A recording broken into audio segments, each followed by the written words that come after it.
proovige, kui tunnetusega kuidagi juurduda.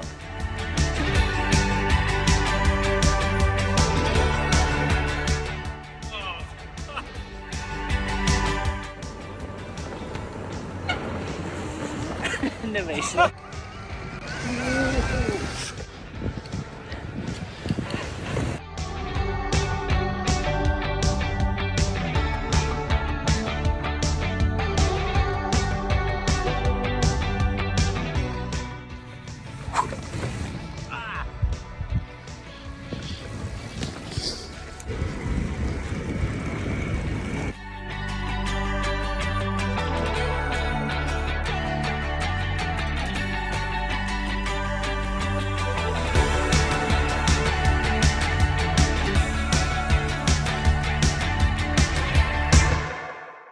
I think we worded nicely in this meeting on Monday.